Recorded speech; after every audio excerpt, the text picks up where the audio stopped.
he uses the writing as a freeway into the door of that vortex that has such infinite possibilities. And he's not such an artist and living in other people's expectations of that song, but he allows them to come with him and to free their minds on the journey of the experience.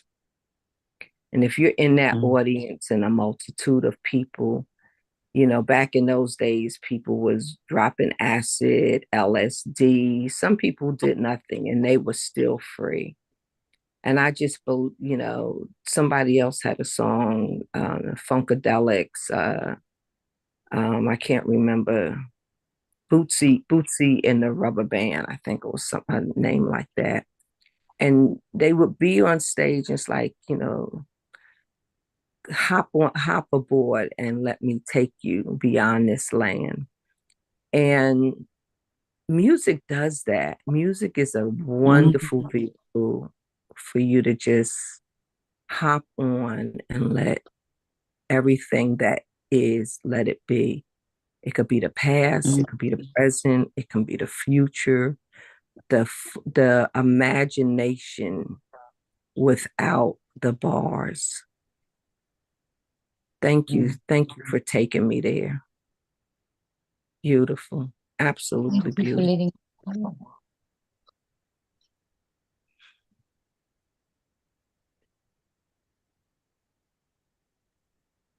Yeah, with Zappa,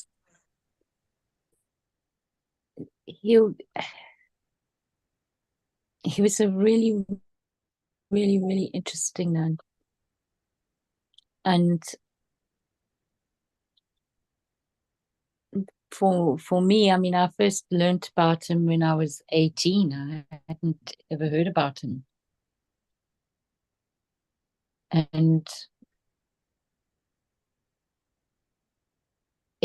what was also very interesting for me is that there was something in his music that felt very much like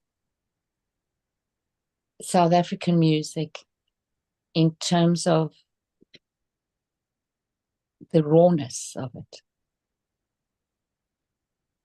It was just this raw, new experience.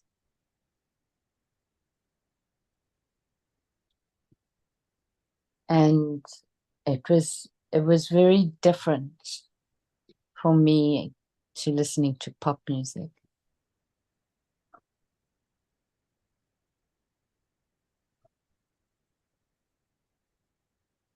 And I think that raw experience is when one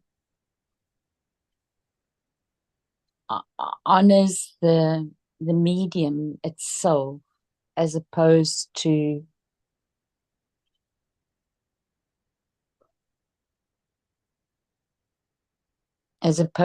having formulated something. And then, you know, and rehearsing it and then playing it. And it's not like one is better than the other. It's just what comes with each one. I mean, there's enormous skill and beauty for me in classical music, which is very much rehearsed. You get different arrangements being done, of course.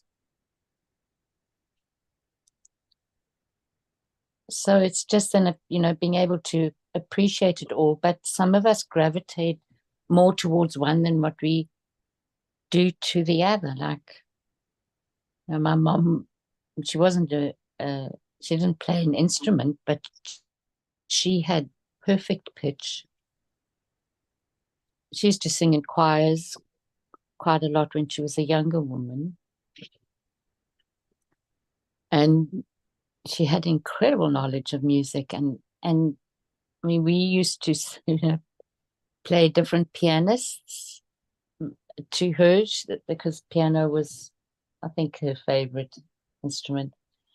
And we wouldn't let her see which record we were putting on.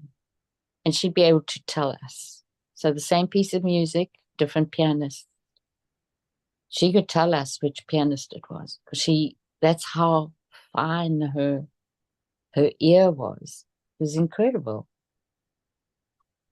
And, if I ever tried to play her music that I really enjoyed, she tolerated, but she didn't really enjoy it. So it's like different strokes for different folks, right? But to recognize what resonates most for you is a valuable thing, I believe, because that's when you get your own system kind of ignited and you get momentum from it.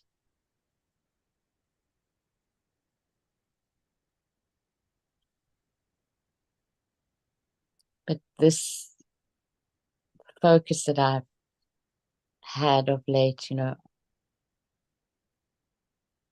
on the imagination again has brought something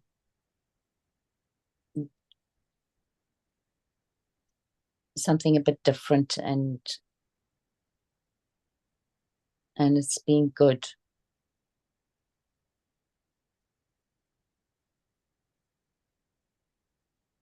And I was kind of surprised yesterday that I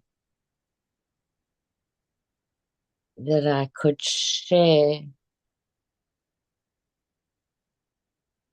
the beauty and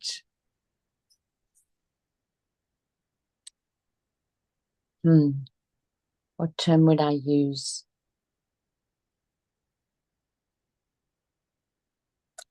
I would say the realness of it in terms of helping somebody to realize that by using it, they open their world. This was someone that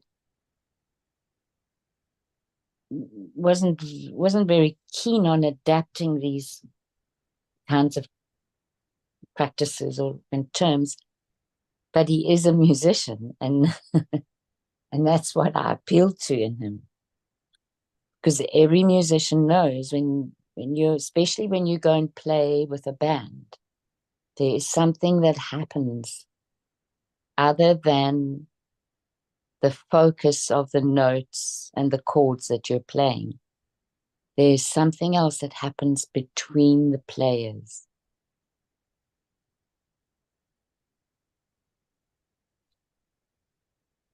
And that's how I could get this person to start entertaining the concept of using our imagination as a tool that serves us in our living, in our daily practical living.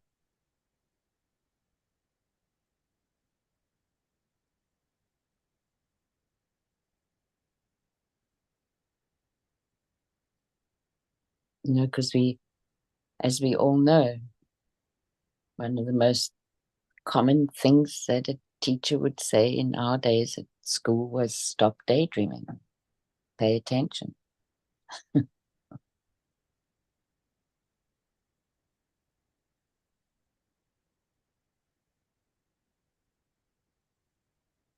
Well, your talk this morning is synthesizing so many things for me. So when I was on a few weeks ago, I was reminded of Wayne Dyer introducing me to a concept that had to rest with me for at least 3 years. That it's not the bars that keeps the lion in the cage. It's the space between the bars. And today, it just seems so natural to see that there is imagination, to know that there is imagination to ride on the vibration and the synergy of allowing oneself to integrate oneself with innocence of the unknown. And to allow, like for me to do that, is allowing what comes up, let it be, and explore and experience myself in those, in that discovery of the imagination. And I sit here with my phone in my hand, and if Steve Jobs had not allowed his imagination to go beyond the beyond and just ride it and see what happens and trust with innocence, trust and explore, to explore himself, like the instrumentalists, like, you know, to become at one in harmony with the universe for what it is, you know, what's evoluting, and to be a part of that evolution. And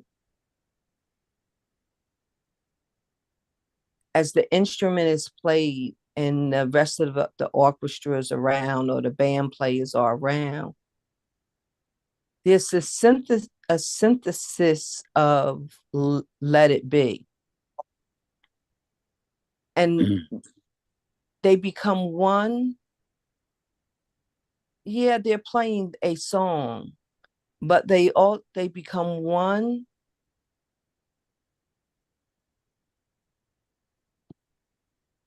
I don't know. I just got something about becoming one. They allow their authentic expression to come out together. Like, you be you and I be me, and let's see what will come up. And still I'm me and you're you, but it's like a potluck dinner. We just bring it together to enjoy it. And then it's like, you become one with that instrument too. Yes. Like the breath, the fingers, the strokes, the movements, the rhythms, like that's, really getting into it. I used to love seeing the jam sessions when musicians would just do a jam session. They'd just be like in it, like let the note carry them. And you hear the sound of the note and you let it carry you. It's like, yeah, man, that's ooh, yes, it. And everybody's like getting a it for themselves, at different levels of vibration. And it's just such a good, pure high. And yet that vibration that you experienced during that whole experience of that jam session, it vibrates into when you wake up Wednesday and are at work and doing something. It's still vibrating in you because you let it in you and you gave to it. Yeah. Yeah, exactly.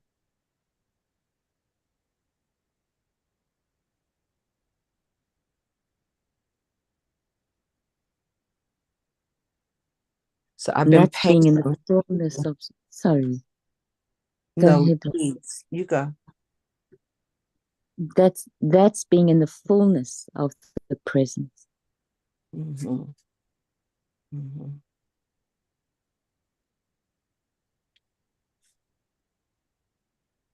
So I was going to say, I've been rediscovering painting for me.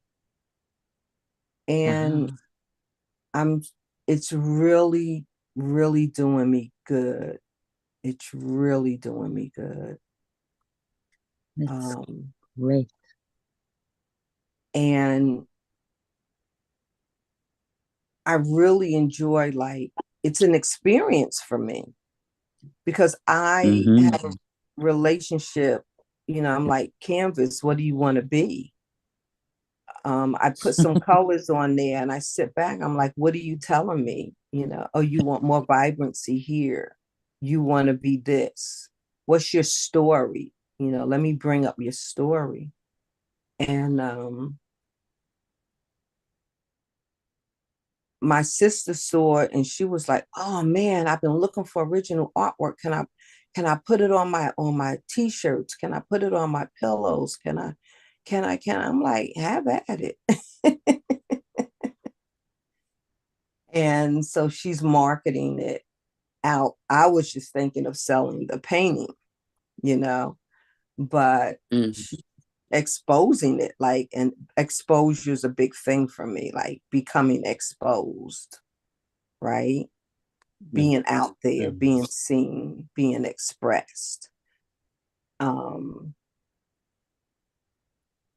so she's put some stuff out on her website. And when you can say that you're very proud of something, is that is really, very fulfilled. Like, I don't have to Mm-hmm. worry or wonder where the painting is taking me. I'm experiencing even more of myself and what life it's a big trust, it's a real big trust. And then to yesterday talk about innocence, I am like, I'm in, I'm not passing by the value of, you know, to rest in innocence and let the imagination not be judged but expressed. Mm-hmm. We we all have so many trinkets of unexperienced uniqueness that's in us. Mm-hmm. Mm-hmm. And I'm like, "Ooh, more, please."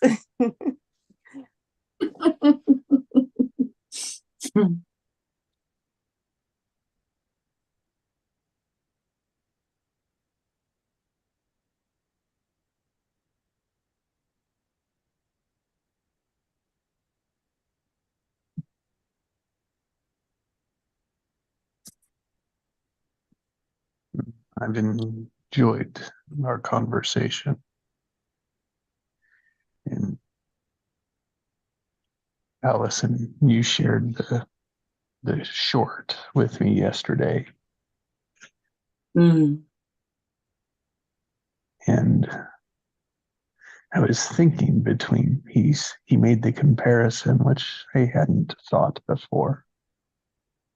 He Mm-hmm. said, most musicians practice until it's perfect.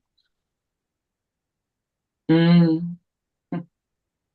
So if I think of famous, right, musicians, bands, artists, songs that we hear on the radio, they're the same over and over.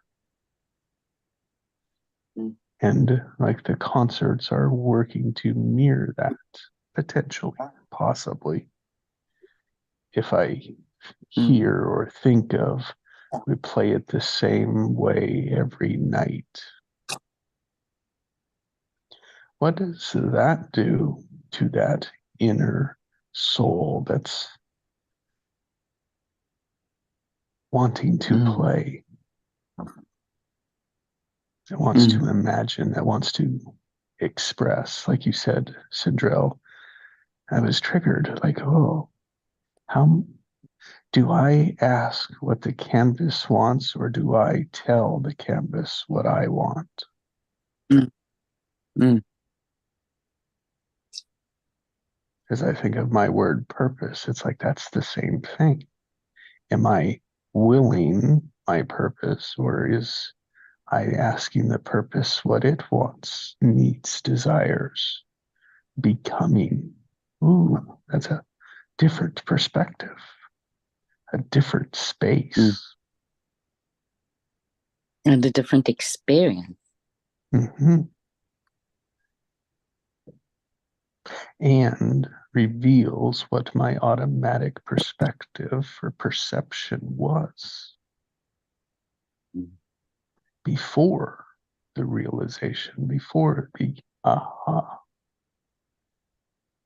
before something different.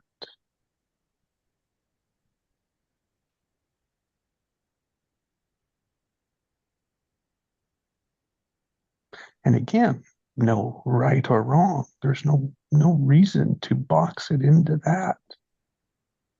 It's just to see it and oh wow, what does that mean? What could it be? And just keep opening bigger and bigger doors, more and more space.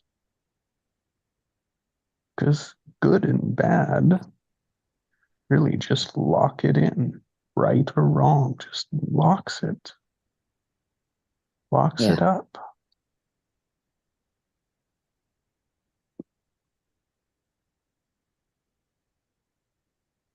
So I was thinking of just how much my will wants to control my purposes rather than asking my purposes, what do they need?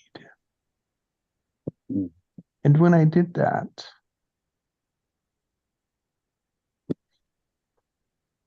there was an answer and there was less turbulence behind it as I thought about my purpose again.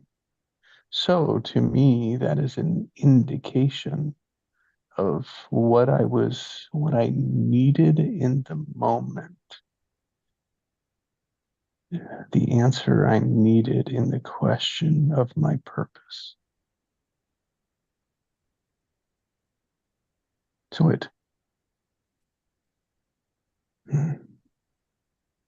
and it sure wasn't what I expected the answer to be when I asked the question.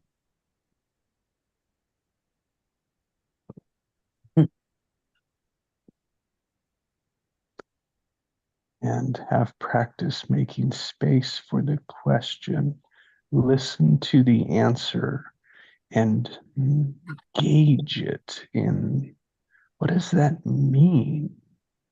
Because really, when I say there's the answer, it's like I get a feeling, a sensation, an action, and then I build the words into it and try and engage to is like, is that what that meant? Oh, and sometimes you get like close or no or yes. And when there's the yes, it just kind of lets it go. Getting closer to peaceful, getting closer to patience.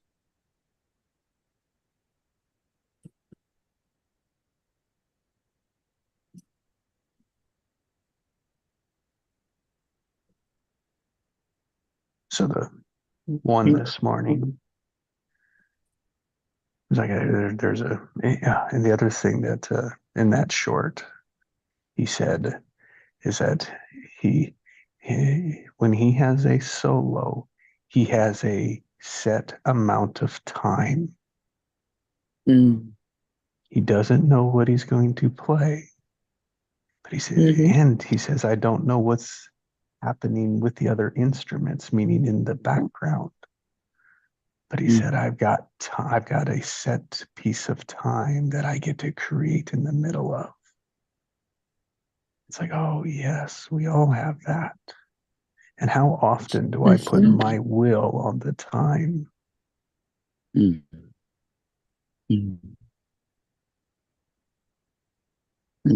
So I was thinking about that this morning in my purpose, my outcomes, frustrated, right? That it's not happening fast enough. And the answer I got is, well, wait. It was like patience, settle. It's like the price is too low. Wait for the shift. Okay.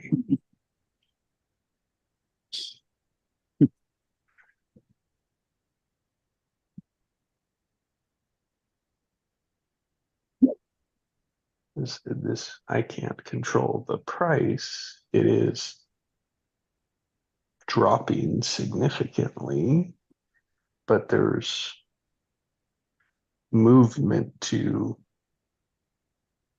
increase that price. So yes, it is a government rule and regulation, and they can control the price of it. So Jesse, you just triggered me for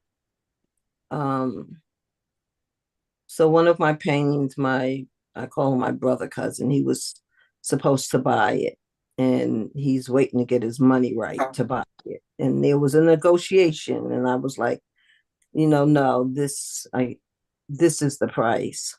And that already is the family price, but I just saw the picture in my mind and the price is more than doubled. And so he's not getting it because that's not the price for it to go. So I just got more value. So I'll honor my word if he comes to get it, but I'm gonna give him. I say like you have to pick it up like this week, or the price is gonna be the price, not the family price.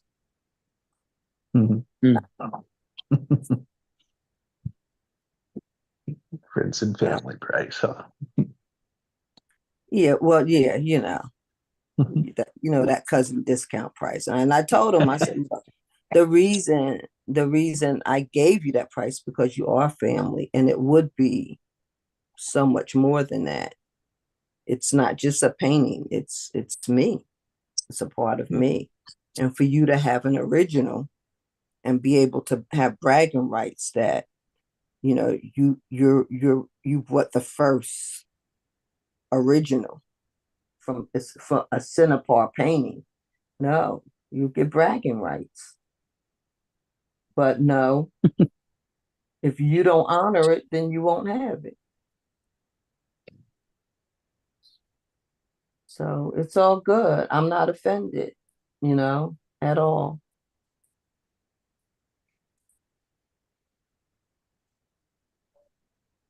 So the price just went up from 2 to 500. Easy. And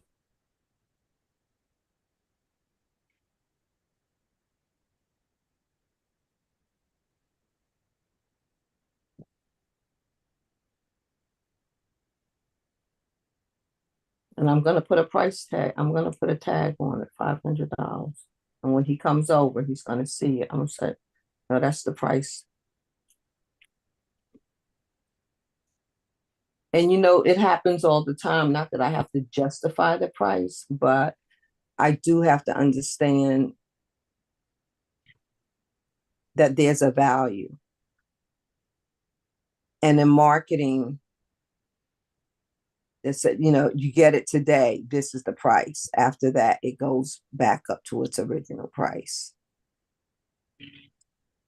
So there's a reward for action. Yeah. Right? I don't really like that tactic, a reward for action, because I think that's another story. But if it's your time to get it, then you get it when you get it, when you're ready to make that value exchange.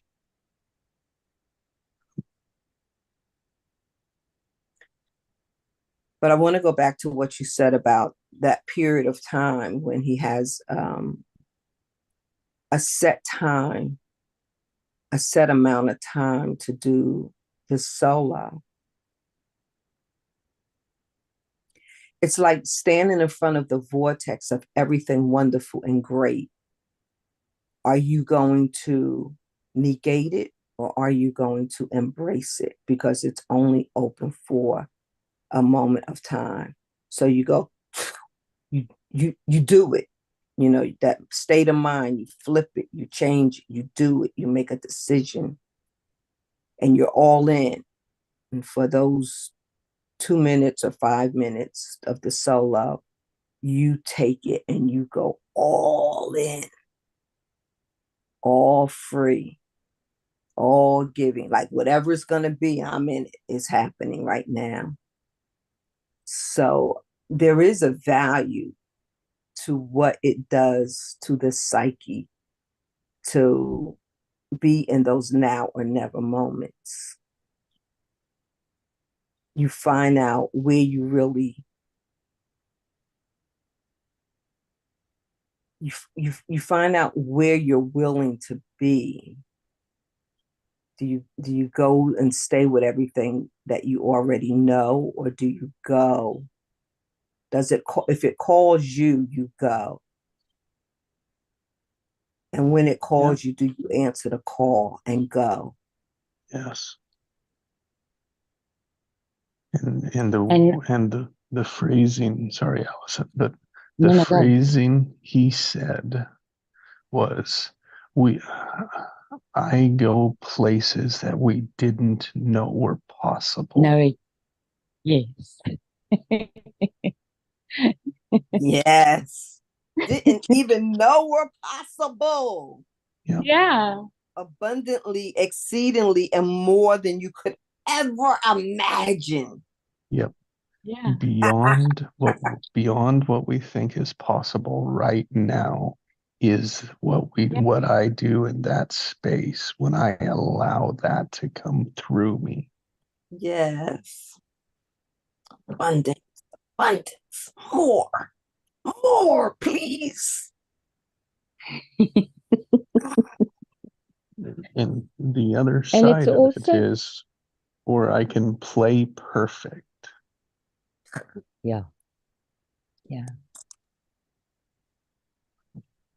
And Yeah. truly, if I've learned anything, there is no guarantees in life, and there's no true sense of security. Yeah. Accepting. Trust, innocence. Yeah. Yep. So when you guys are talking about possibilities, that we didn't even, things that we didn't even know were possible. For me, it's also that thing of being willing to receive what we don't know. Yes. Receive.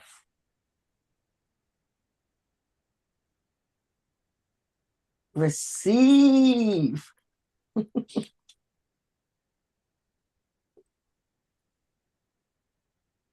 Receive. And that's kind of also in your thing of listening, AJ. Listening for what is there. Ax and Joel asking the canvas and you asking your purpose. There must be that willingness to receive it.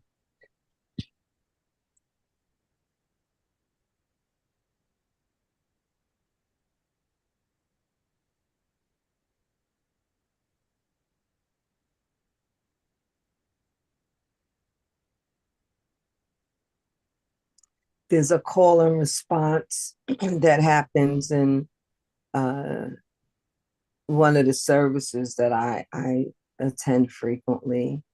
And there's a part of, with prayer and affirmations that are being spoken and prophetic word being spoken. And those who are just like zenning with it, say, I receive, and it's building your capacity to receive. Like, yeah, I don't, it's good. Mm-hmm.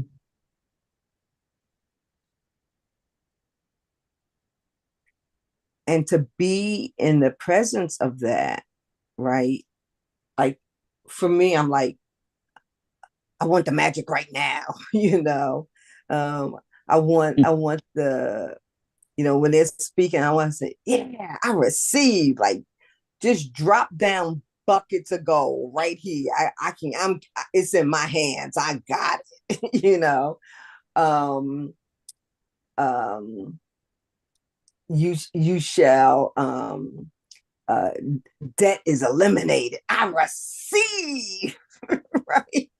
And so weeks and weeks and months go by, and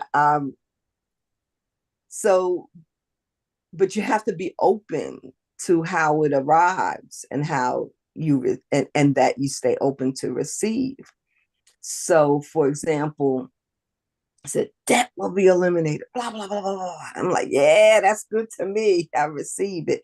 So what has happened as I've heard this, um, I do this thing called velocity banking, this tool, and it makes you look at everything like down to the penny, what's coming in, what's going out, you know, because you can set things up and things are just happening, right? But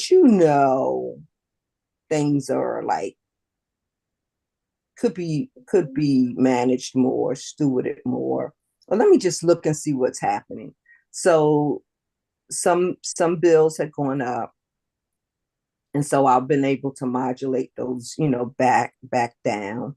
I've been able to call some companies and say, hey, I want a better deal. Um, so I've confronted that. So there's these different money strategies to do. So no, a big boulder of gold didn't come down, and no lost uncle, inheritance showed up. But but and I'm just recognizing it, like, I am receiving, I'm irrigating and I'm receiving. I'm not just receiving, but I'm playing the instrument of money strategies, and it's synthesizing for my purpose. And yes, so I am receiving. I'm becoming better. I'm changing. And you said something about fear, like, the power to face the boogeyman in the closet. Just because you don't open the closet door doesn't mean he's not there, but to open the closet and facing fear, which could otherwise scare you. But I'm playing the instrument of the strategies. And so I said months ago, I receive, and I see myself, I'm receiving. I'm receiving. So it doesn't always happen like right then and there.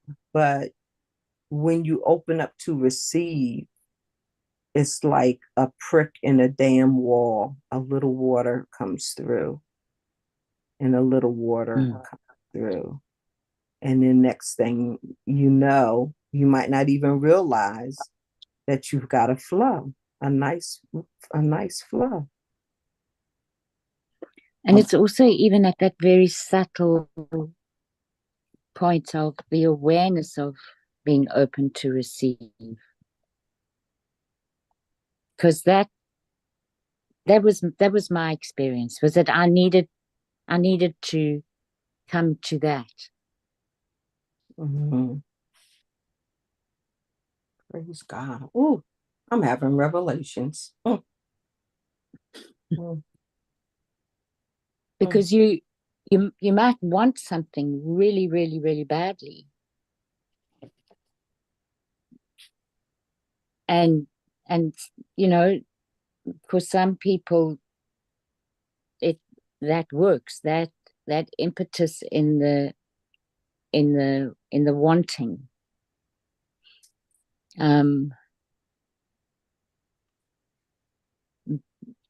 My experience in realizing that I had to be aware of the receiving came along with doing a double bubble in a situation that was pretty dire for me at that point in time.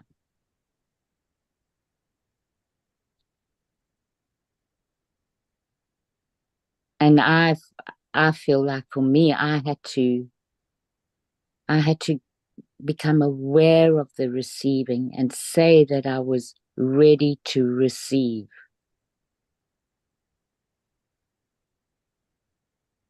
But I also had to be ready for the alternative, the consequences of the alternative, that if I didn't receive it, then my path would be very different.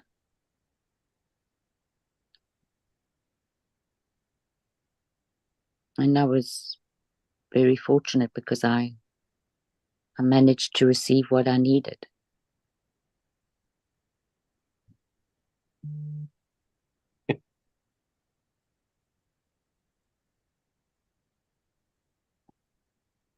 Definitely very similar. We had an internal mistake. It happens. And we get to immediately do notice our COVID money that we took for the business to make it through COVID. It was it was the largest bill I've ever seen.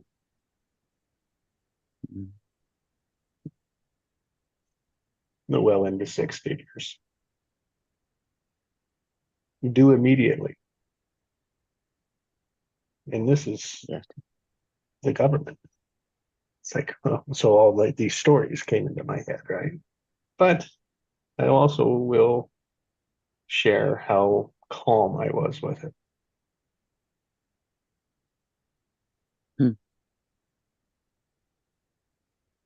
Mm-hmm. Compared to where I've been in my past. It would have, because it would have been uncertainty, unmanageable, chaos, and that in my way triggers rage and anger, and at myself and at others,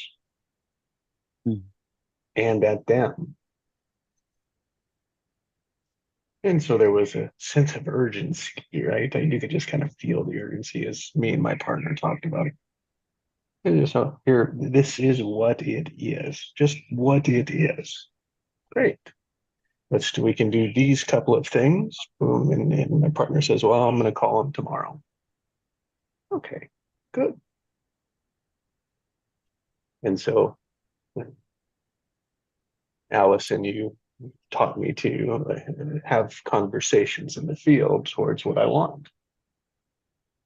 And it was just around, it's like a heart to hear this story. And I get a response back as like, it's a no big deal. It's like, oh, it's resolved. We're continuing as we were, as nothing happened. It's like, oh, great. Yeah, and I can downplay that. My partner can downplay that because it's like, oh, it wasn't such a big deal. It was an easy fix. But in terms of receiving, in a sense, right, it was a huge receive that I can not appreciate fully. Meaning like we can dismiss it in a way of saying it wasn't as a big deal as I made it out to be, which was true, right? But there's also a whole the abundance that showed up to allow it, forgive it, and get it back on track for us, right?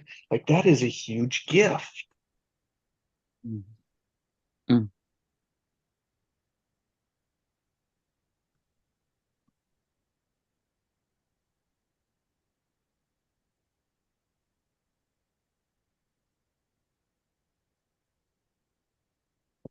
Yeah, and I think remembering that, going back to that vibration of appreciation, not just the appreciation of receiving it, but appreciation of it existing.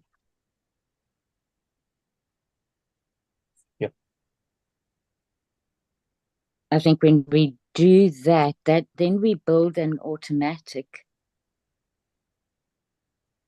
that replaces perfection, replaces the need for perfection, replaces,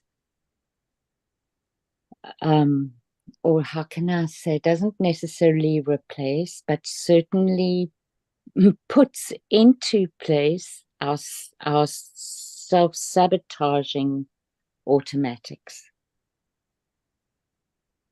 So, I mean, as we were talking, and I'll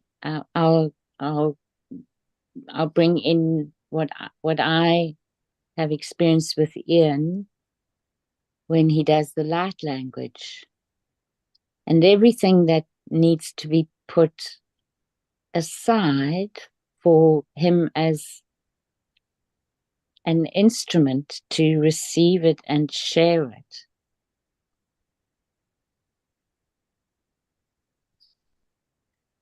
And so for me, that also is an encapsulation of what happens beyond what we could have known is possible. Because everybody that I've heard speaking light language never speaks the same thing from what my ears are tuned to. It's always very different. And each person's is different.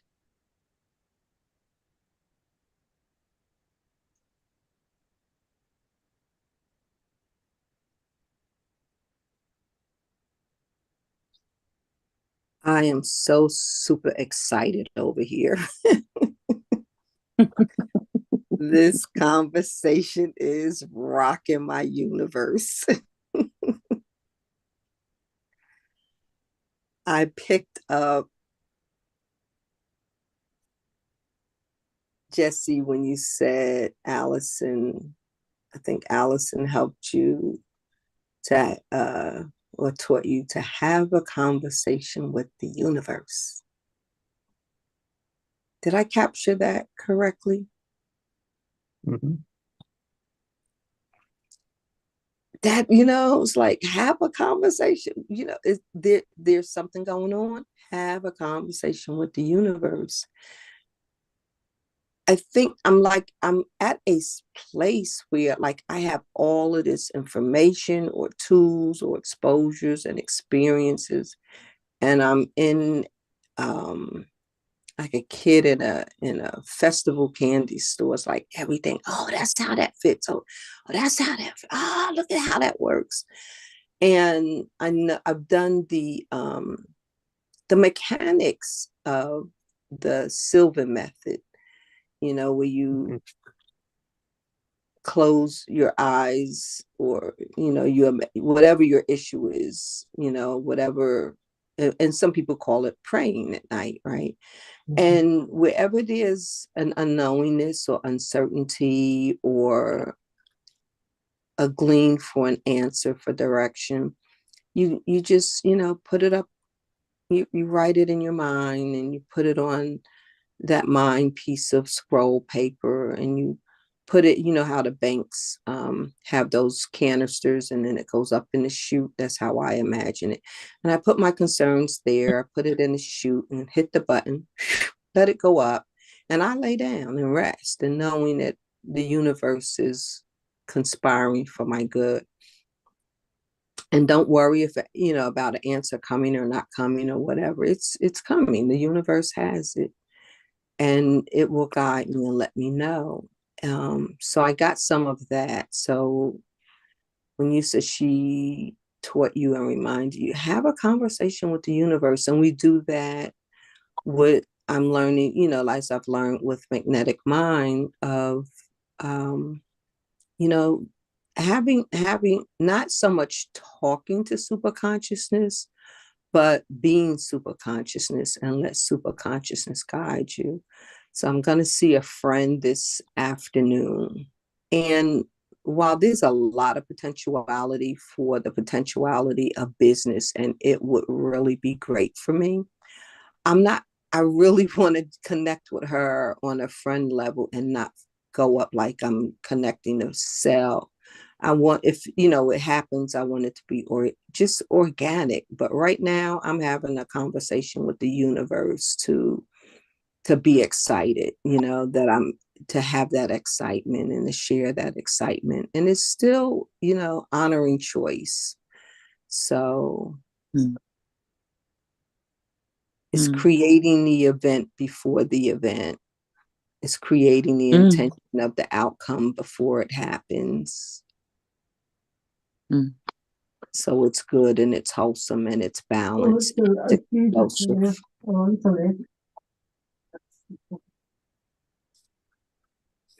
Back to you.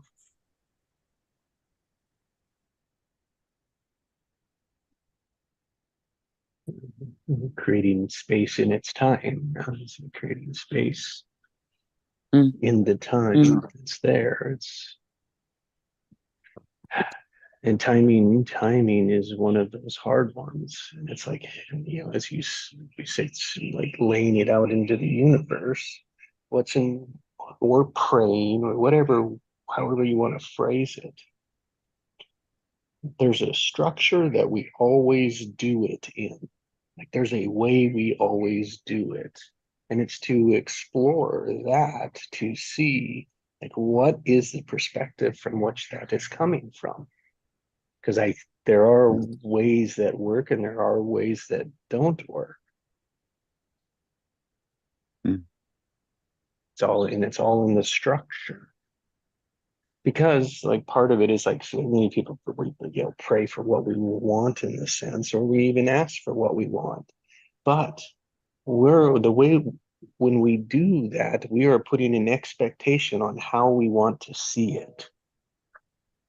Mm. And then we don't accept it in any way that it shows up. Yeah, that's right.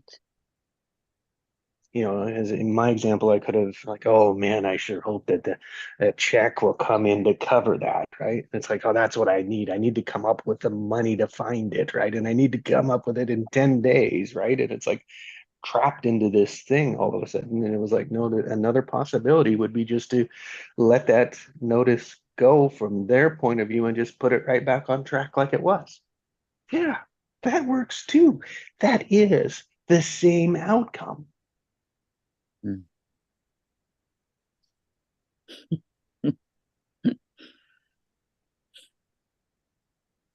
Completely two different possibilities. Mm.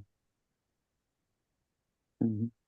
And that's the structure and that's the orientation that I speak of, like when we're looking for that ask of it, or like when we I've got some background of the praying part of it, and it's not that it's the praying or that it's really like the expectation. Mm.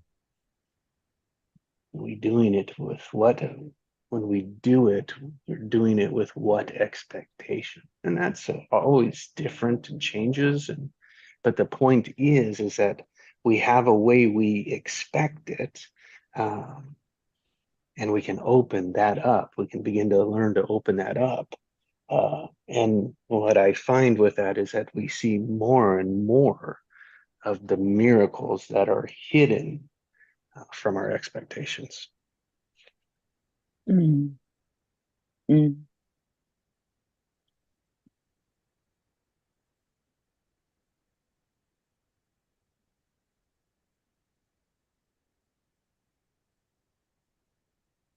And you sure can't have an expectation with no time.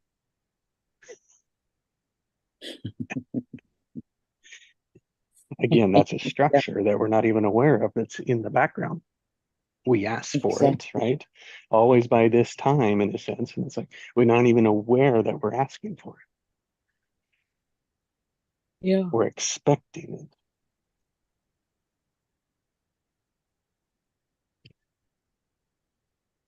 Like that's a compounded restriction. Yes, and I think for me that's also very much related to our kind of our notion that our lives die when our bodies die. Hmm. Mm. Yep. I don't have any I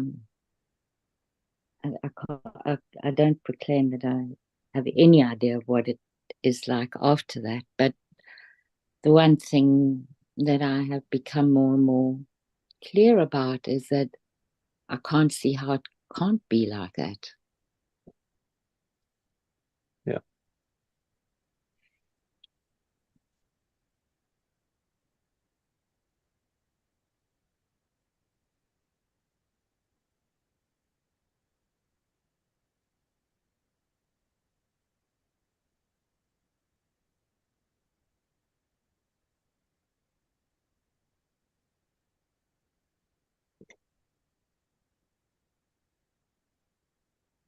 Mm. Well, thank you all for a wonderful morning. Happy 4th of July to you and Sindrel Des. Oh, thank you, Allison. Have a good day off. Yeah, that's right. It's been a great, great day. Thank you. Thanks, Thank Centrell. you so much, everybody. Thank you for letting me share Thanks, my Ian. dreams. Bye for now. Bye, Ian.